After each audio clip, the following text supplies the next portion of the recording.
tous, j'espère que vous allez bien. Aujourd'hui, je vous retrouve pour faire une vidéo tag. J'avais envie de faire le tag qui s'appelle «Mon profil de coloriste», que je trouvais, intéressant et qui a été proposé par les colos de Maggie, dont je vous mettrai le lien en barre d'infos. Écoutez, c'est parti. Donc pour réaliser ce tag, je me suis prévu un petit, coloriage au numéro, du livre de Ghibli. Donc je vais continuer mon travail, avec le marqueur acrylique noir, en sachant qu'après je vais passer à du matériel aquarellable dedans et en espérant que je vais pouvoir colorier et répondre aux questions en même temps parce que j'ai beaucoup de difficultés à faire 2 choses en même temps. Alors, faut que je retrouve voilà. Donc, j'ai commencé cette page-là. Donc, voilà, donc, eh ben, écoutez, c'est parti. Donc, la première question, donc, ce tag il se décompose en 3 grandes parties. La première partie concerne tout ce qui est avant de commencer un nouveau coloriage. La première question, c'est pour trouver ton prochain coloriage, es-tu plutôt du style à feuilleter tes livres ou PDF, ou alors plutôt du genre à faire un tirage aléatoire? Explique-nous pourquoi. Alors, moi je ne fais pas de tirage aléatoire. Vous avez peut-être remarqué également que je ne fais pas de duo ou de challenge.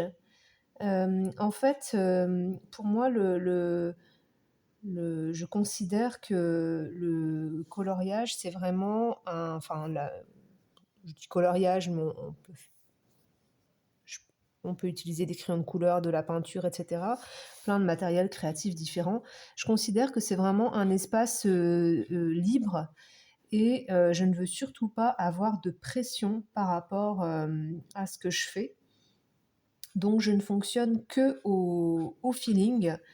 Ça va vraiment dépendre de mes envies du moment. Il y a des moments, je vais avoir envie de coloriage plus sombre.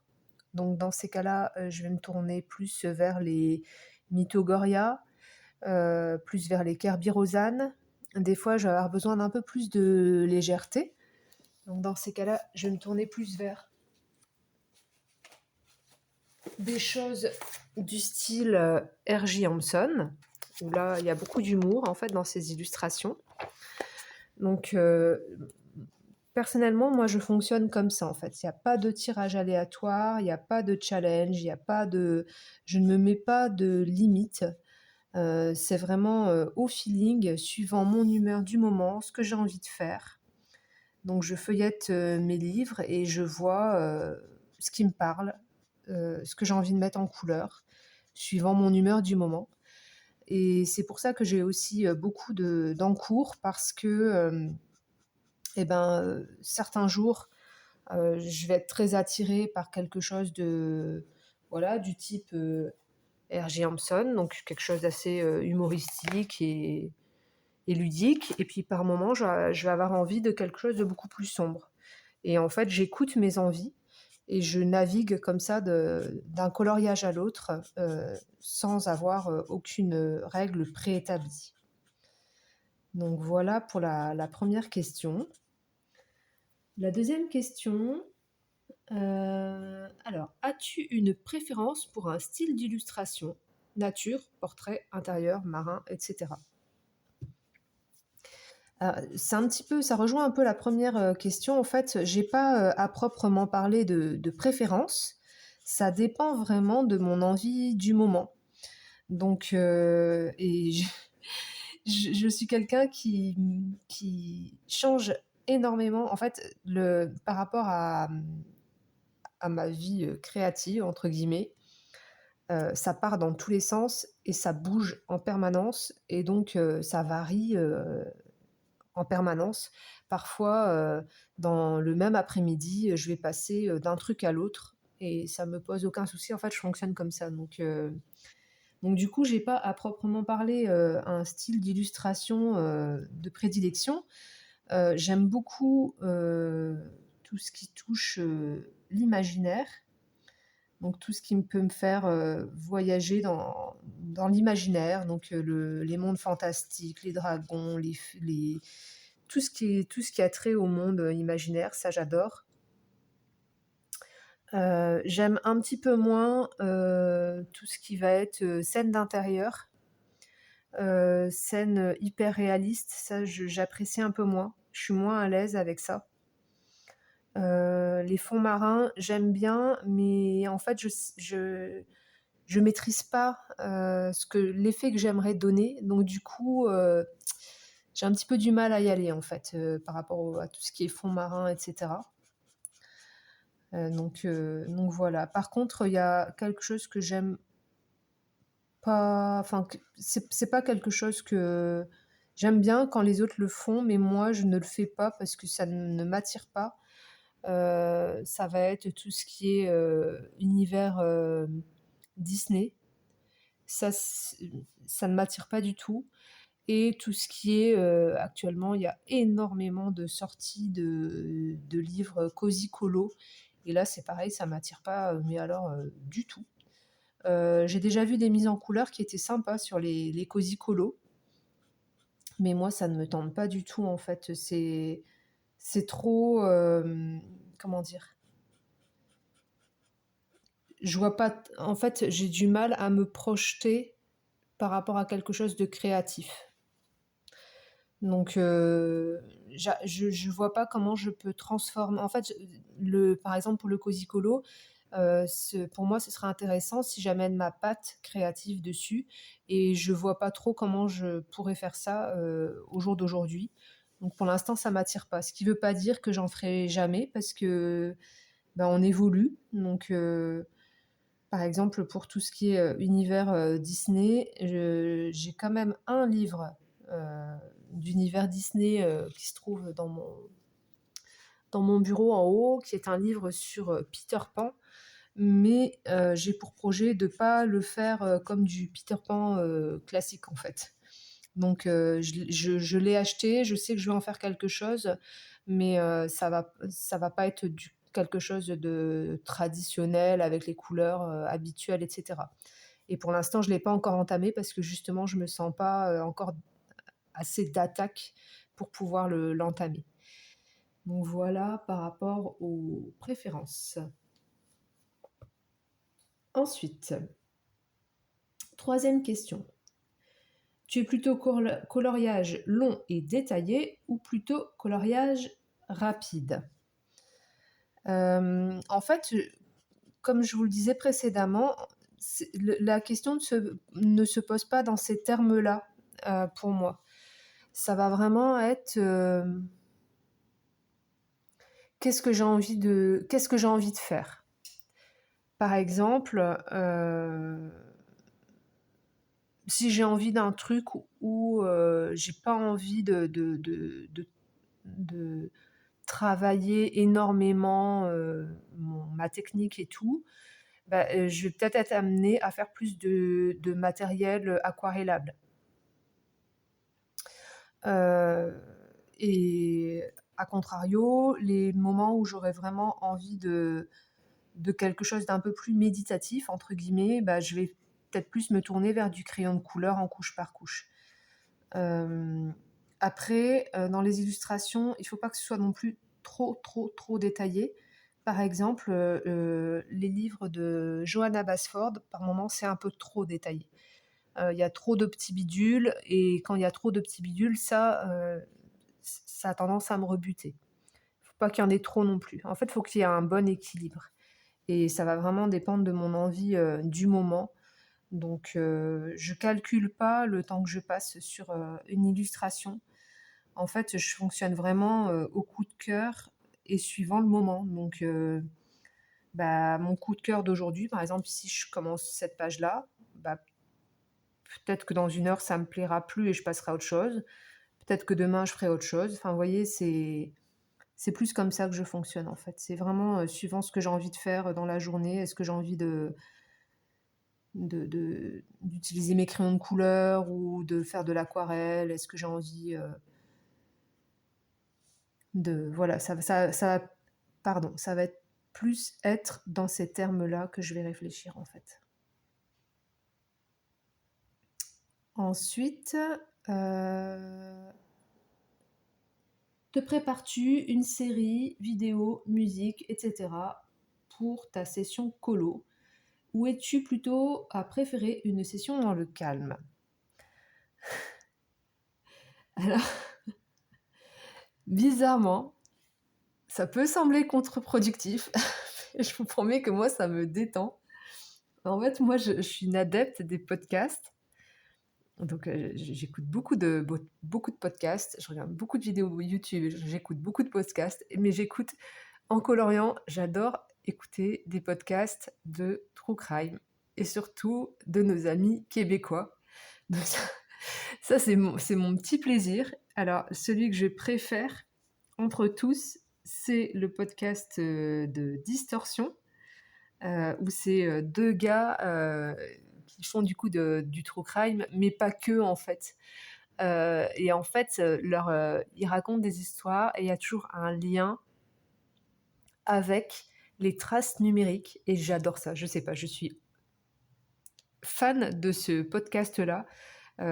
J'écoute, tout ce qu'ils font et j'adore et il y en a jamais assez. Donc ça, c'est vraiment mon petit truc en fait, quand je fais du coloriage, souvent c'est ça.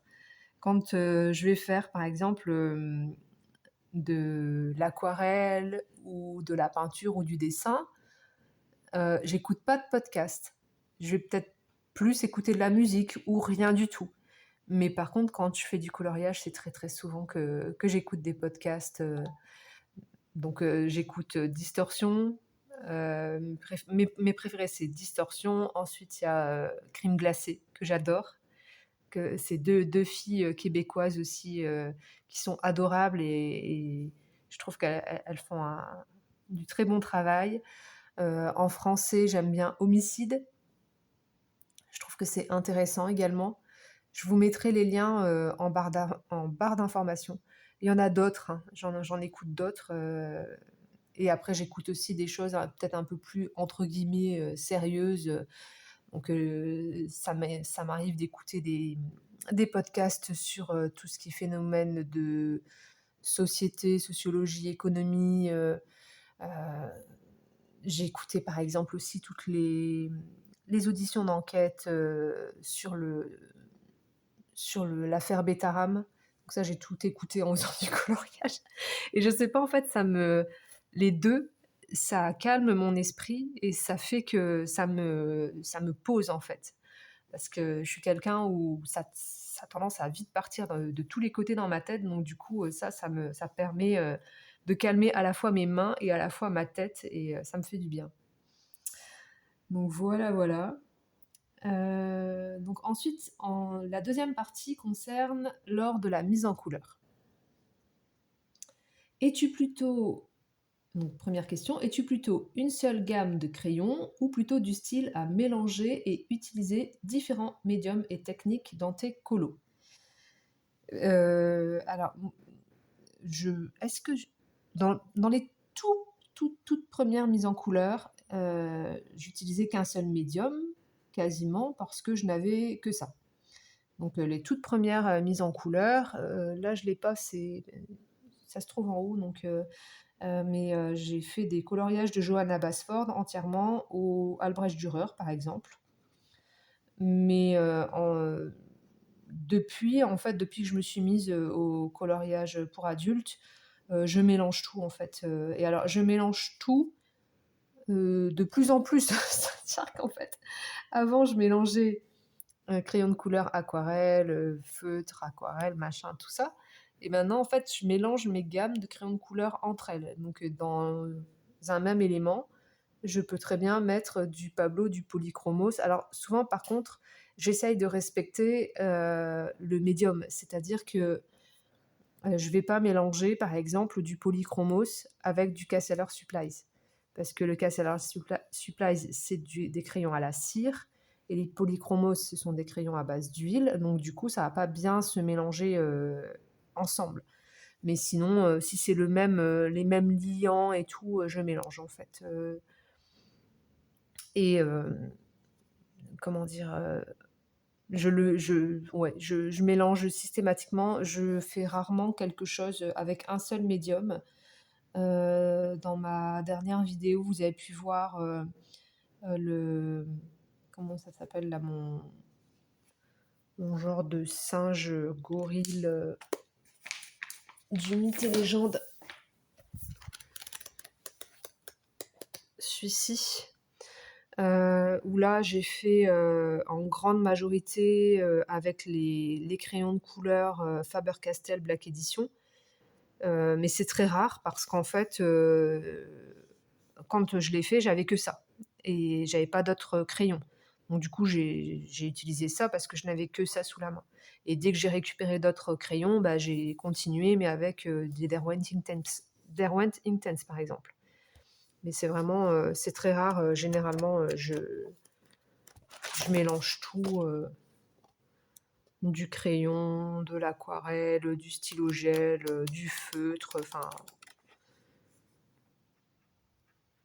Ça, c'était les anciens, vous voyez. Ça, c'est une ancienne mise en couleur. Donc du coup, là, on a principalement du Polychromos et du Derwent Intense. Il n'y a que 2 et un petit peu de Posca. Mais sinon, je mélange tout.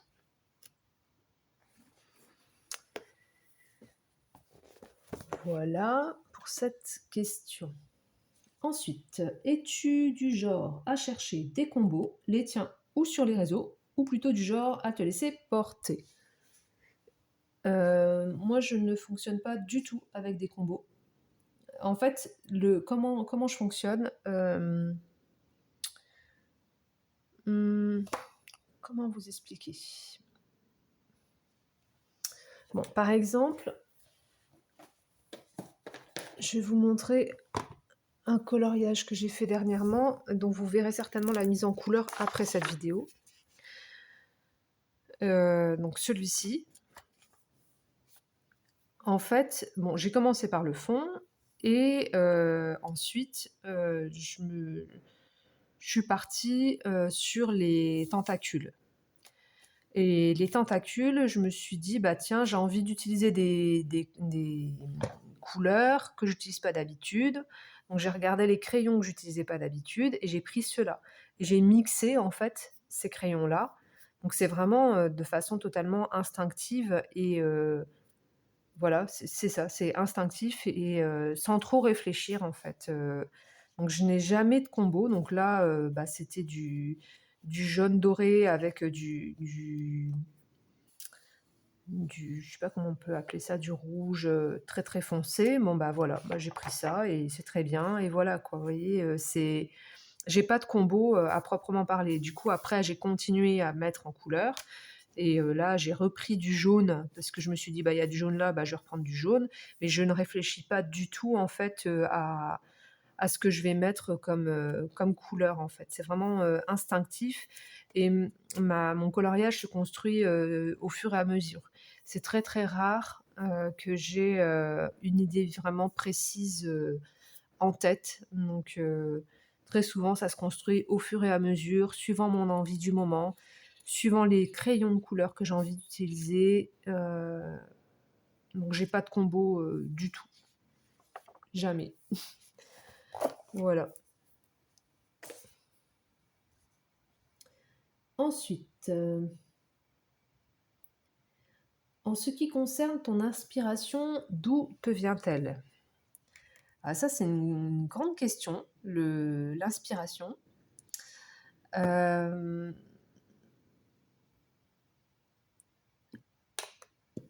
Alors, pour moi, en fait, l'inspiration vient de tout ce que j'ai emmagasiné, comme donc tout ce que j'ai emmagasiné dans ma tête comme image, comme expérience, tout, en fait, tout ce que j'ai vu. Donc ça peut très bien être, genre, par exemple, j'aime beaucoup des des trucs complètement random. J'aime beaucoup, regarder des fois, il y a des tout petits reportages, à France 3, sur des artisans. Mais des artisans, où ça n'a rien à voir avec le coloriage du tout, ni avec la peinture. Par exemple, la dernière fois, il y en avait un, c'était sur, la céramique, donc ou le vitrail ou des choses comme ça, et en fait, il y a plein de choses, en fait, comme ça où j'emmagasine des réflexions, des images, des savoir-faire et cetera, et ça fait tout un mélange dans ma tête, et c'est ça qui crée mon inspiration. J'ai pas de comment dire? Par exemple, je n'utilise pas Pinterest parce que, pour moi, ça me bride trop. C'est trop, comment dire? Ça va trop, diriger mon mon travail dans un certain sens. Moi, j'ai vraiment besoin d'emmagasiner des choses à l'intérieur de ma tête et ensuite de pouvoir le retranscrire. Chez moi, c'est comme ça que ça fonctionne.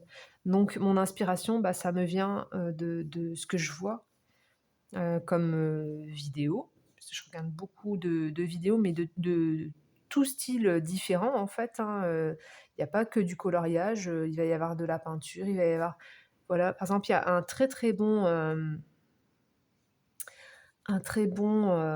magazine que j'aime beaucoup, regarder. Je crois qu'ils doivent être suisses. Ça s'appelle, «Passe-moi les jumelles», et ce sont des petits, reportages. Souvent ça fait entre, 1/2 heure et 3/4 d'heure maximum. Donc c'est des petits documentaires, et c'est toujours sur des gens qui ont des façons de vivre qui sont complètement, à part, avec des visions du monde un petit peu à part. Par exemple, j'ai souvenir d'avoir vu, dans cette série-là, comment dire? Une dame qui faisait du travail sur le papier. Je vais essayer de vous trouver ça. Passe-moi les jumelles.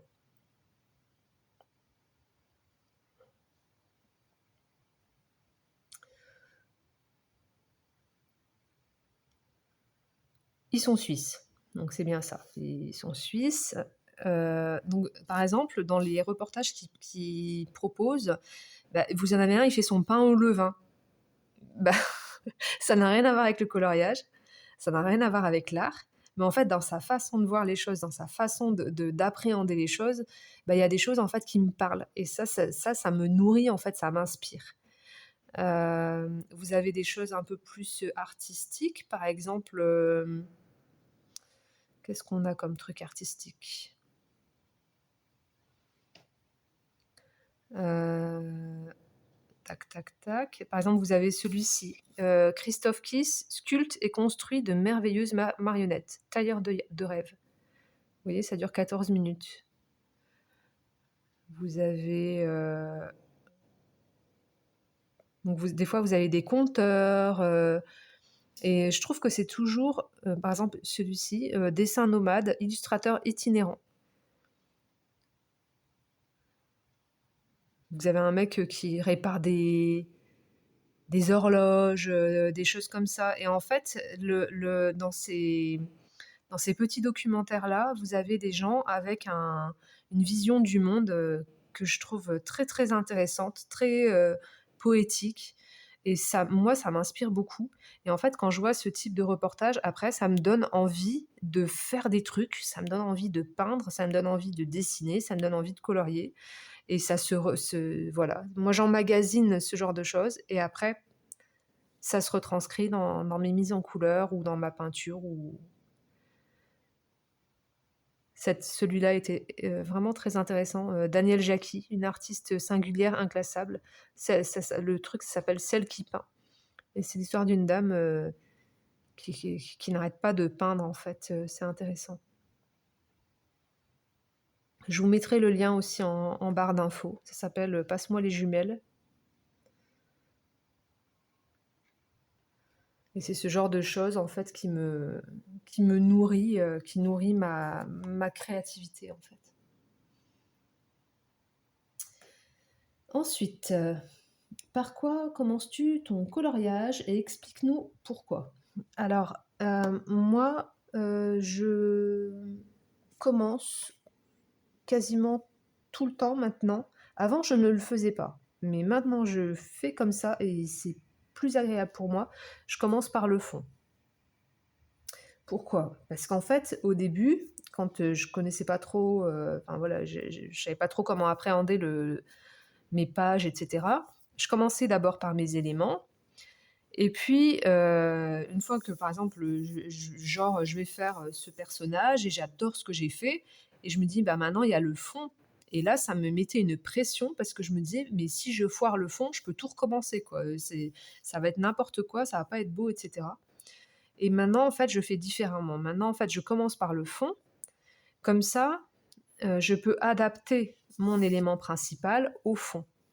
Si jamais mon fond ne me satisfait pas, bah, c'est pas grave, je le retravaille jusqu'à ce que je sois satisfaite et ainsi je peux, adapter mon personnage à mon fond. Donc moi je fais comme ça en fait, c'est rare maintenant que je fasse l'inverse. Avant je faisais l'inverse. Avant je faisais d'abord l'élément, les petits éléments et cetera et ensuite je faisais le fond. Mais, je trouve que c'est plus, agréable pour moi de faire, le fond et ensuite les éléments du coloriage. Ensuite,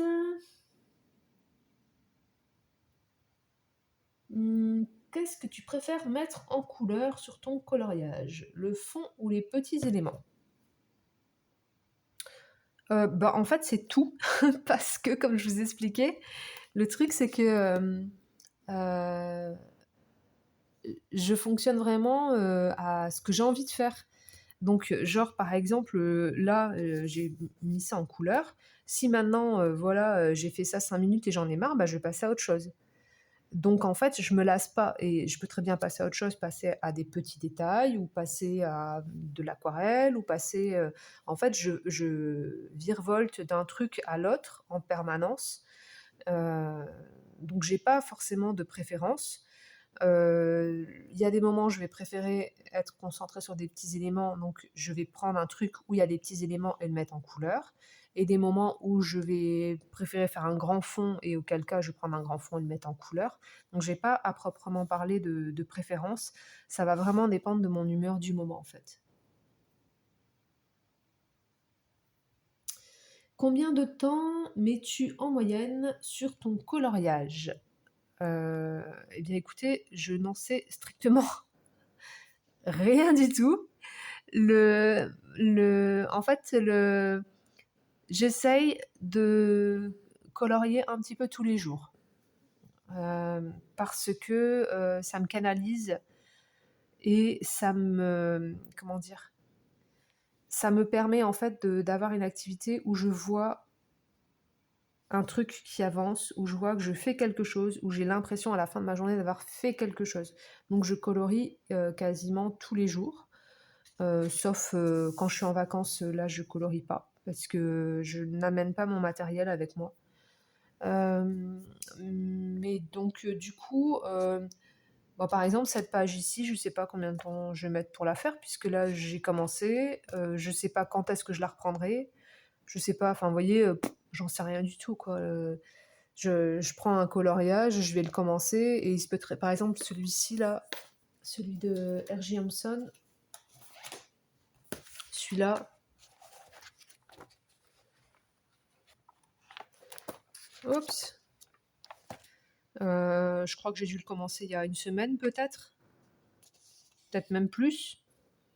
Mais je sais pas quand est-ce que je l'aurai fini. Il reste plus grand chose en fait, hein, mais donc je ne sais pas. Je saurais pas vous dire en combien de temps je finis un coloriage.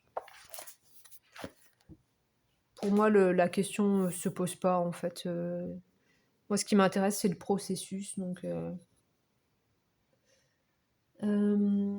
tu es plutôt team je fais beaucoup de colos pour avancer rapidement les livres ou alors team je prends mon temps et peu importe le nombre de coloriages réalisés? Donc, comme je vous ai dit précédemment, en fait, pour moi, le plus important, heu, c'est de faire. c'est le processus et je m'en fous, en fait, de combien je fais de coloriage et de ça.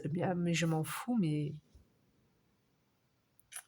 je pour moi, la question de la quantité, du nombre, ça me dépasse, en fait, parce que la question n'est pas là. Pour moi, la question est dans: «Est-ce que je prends du plaisir ou pas? Est-ce que j'ai envie de faire ou pas?» Si jamais j'ai pas envie de faire, comment ça se fait que j'ai pas envie de faire du coloriage? Comment ça se fait que j'ai pas envie de toucher à mes crayons? C'est plus dans de cet ordre-là, en fait, que la question se pose. La question de la quantité, mais je m'en fiche, en fait, c'est pas principal, c'est de prendre du plaisir, voyez? C'est de se mettre à sa table et de se dire: «Bah, voilà, je vais passer un moment où je vais apprécier le moment, où, je vais faire quelque chose de positif, de constructif», c'est ça, en fait, pour moi, l'essentiel. Ensuite, donc la troisième partie, à la fin de ton coloriage. Donc tu arrives à la première question, tu arrives à la fin de ton coloriage. Tu aimes faire des finitions, stylo blanc, paillettes, colle scrap, et cetera, ou tu t'en fous, une fois ta mise en couleur terminée, tu passes à autre chose? Hem, J'aime moyennement les finitions, en fait. J'ai pas t en fait, j'ai un problème de dextérité. Ce qui fait que, par exemple, repasser, les lignes avec un Posca ou un stylo gel blanc, c'est extrêmement difficile pour moi parce que j'ai de la difficulté, physiquement à le faire, en fait. Donc je ne prends pas forcément de plaisir. Donc, j'ai pris, le parti de mettre un petit peu de finition, mais de pas me prendre la tête avec, de plus me prendre la tête avec. Au tout début, quand j'ai commencé le coloriage, je voyais, bah, les coloristes qui, voilà, qui prenaient soin, de faire les finitions, de mettre, du stylo gel par-ci, des paillettes par-là et je voulais faire la même chose, en fait, mais ça me correspond pas. Ça me correspond pas, bah, parce que physiquement, j'y arrive pas, en fait. Donc j'ai au lieu de me sentir frustrée face à quelque chose que je n'arrive pas à faire, j'ai pris le parti de faire moins de finitions. Donc j'en mets un petit peu, pour dire quand même d'avoir un petit plus à ma mise en couleur, mais s'il y en a pas, c'est pas grave. Donc concrètement, sur celui de Maria Troll, là, que je vous montrais tout à l'heure, Heu, bah, en finition, j'ai pas fait beaucoup de finition. J'ai mis un petit peu de Posca sur les algues vertes, mais pas ailleurs. J'ai mis des petits points de Posca parce que c'était facile pour moi de le faire et j'ai mis un petit peu d'aquarelle, heu, iridescente et puis voilà quoi et c'est très bien et je trouve que ça me plaît comme ça et je vais pas aller plus loin. Parce que j'ai pas envie de me forcer à faire des choses et après de pas être satisfaite de ce que j'ai fait. Je préfère, faire ce que je peux et être satisfaite de ce que je fais. Donc au niveau des finitions, oui, dans l'absolu, j'aimerais bien en mettre plus, mais physiquement, je n'y arrive pas. Donc je ne vais pas me flageller avec ça, c'est pas grave. Le principal, c'est d'être satisfait de ce qu'on a fait à la fin. Ensuite, une fois ton coloriage terminé, tu fais quoi? Photos, posts sur les réseaux, carnet, et cetera. Eh bien, je ne fais rien. La fille qui est vraiment paresseuse au possible. Non, non, je ne fais pas rien, mais je fais rien quand même. En fait, maintenant que j'ai la chaîne YouTube, je poste par moments sur YouTube. Pas tout le temps, je poste pas tout, je poste pas tout le temps, je poste quand j'en ai envie. Mais j'ai pas de réseaux sociaux, en fait. J'ai pas Instagram, j'ai pas TikTok, j'ai pas tous ces trucs-là. Ça ne m'intéresse pas, en fait. Heu, j'ai un avis assez, en fait, j'ai un avis mitigée sur les réseaux sociaux. Par exemple, j'utilise Snapchat avec mes enfants, mais pour communiquer avec eux. En dehors de ça, j'utiliserai pas Snapchat, vous voyez? Instagram, j'ai trouvé ça, avant, dans le temps, il y a longtemps, il y a longtemps, j'avais un Instagram et puis je l'ai fermé, parce que je me suis rendu compte que ça correspondait pas, à mes valeurs, en fait. J'aime pas trop, tout ce qui est trafiqué au niveau de l'image et cetera, et Instagram, c'est devenu ça. Donc du coup, moi, ça m'intéresse pas, en fait, et en plus, depuis que ça a été racheté, par, je ne sais plus qui là, avant, parce que je suis une vieille, hein, avant, au tout début, Instagram, c'était intéressant parce que c'était, vraiment une application qui servait à poster des photos, surtout des photos, d'art et cetera, donc c'était super intéressant. Un peu comme Tumblr au tout début où c'était vraiment intéressant aussi, mais en fait avec le temps, c'est devenu un peu, la foire à tout quoi, hein, donc ça m'intéresse pas en fait. J'ai pas envie de perdre mon temps là-dessus et je suis pas tellement, réseaux sociaux, c'est pas mon truc en fait. Je suis quelqu'un d'assez, je suis dans ma grotte en fait. Je suis assez pas asociale, je dirais pas asociale, mais en fait, je suis assez réservée et cetera. Donc du coup, ça m'intéresse pas trop, tout ce qui est réseaux sociaux et compagnie. Donc publier, des choses que je fais, ça m'intéresse pas non plus, surtout que quand on publie, en fait, à partir du moment où on publie une image, elle ne nous appartient plus. Donc il faut être prêt à ça. Et moi, je suis pas prête à prendre en photo des choses, que je fais, que je crée et cetera. Je suis pas prête à les prendre en photo et à les montrer pour que les autres puissent se les accaparer à un moment donné. Ça me ça me plaît pas, en fait. Ce fonctionnement-là ne me plaît pas. YouTube, c'est un petit peu différent parce que, on a plus le temps, on se pose.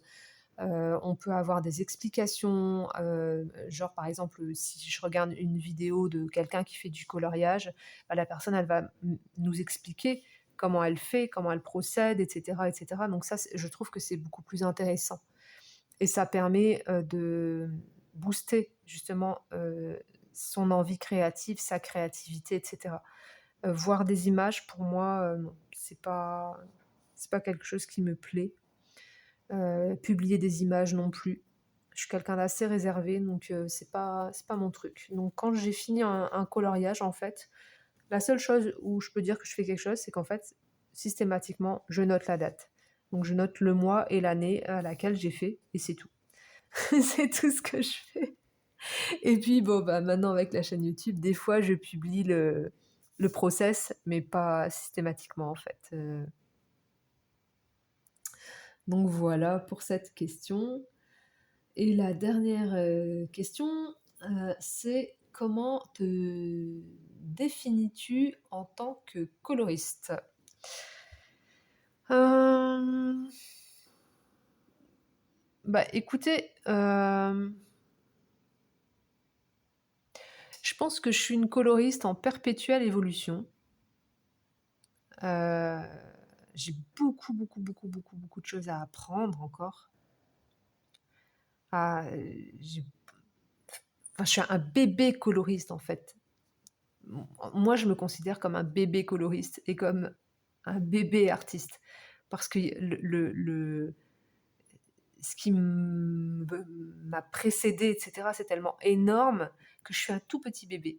Et c'est super parce qu'en fait, ça me permet de découvrir des choses, d'expérimenter, et cetera. Donc, moi, je me considère un peu comme un bébé coloriste parce que ça fait pas si longtemps que ça, en fait, que je mets en couleur. Ça fait depuis 2021, il me semble. Ça doit être à peu près ça, 2021. Là, on est en 2025, donc ça va faire, 4 ans, on va dire. Donc je commence, voilà, à m'affirmer petit à petit, mais j'en suis encore qu'au tout début. Il y a des artistes, coloristes qui sont vraiment exceptionnels. Heu, je pense, par exemple à, comment elle s'appelle? à Christian, bien sûr, à, Olivier Audoran, à, il y en a une que j'aime énormément, c'est mais je me rappelle jamais l'ordre de son nom, c'est Neko Simi Coloring, où elle, c'est pareil, elle est vraiment, je trouve elle est vraiment très, très, très douée comme coloriste. Donc il y a j'ai du boulot quoi pour arriver à ce niveau-là, j'ai du boulot. Mais c'est réjouissant parce que, bah, écoutez, j'apprends, je progresse, j'expérimente, donc moi je me définis comme un bébé coloriste en fait, c'est et quelqu'un, de qui expérimente. Moi j'aime beaucoup, beaucoup, expérimenter, tester, donc c'est voilà comment je me définis en tant que coloriste. Donc bah, écoutez, bah, voilà pour ce tag. Donc j'aurais pas mis beaucoup en couleur, hein, n'est-ce pas, hein? Vous l'avez remarqué, j'ai mis ça en couleur. Ça et puis une petite crotte là quelque part, mais bon, c'est pas grave. De toute façon, hein? Hem, écoutez, j'espère que cette vidéo vous aura plu, que ça vous aura permis d'en apprendre un petit peu plus sur moi. Parce que c'est vrai que je suis quelqu'un où, je parle pas forcément beaucoup, je suis assez, réservée et timide donc bah, écoutez, sur ce, je vous dis à bientôt et je vous fais des bisous.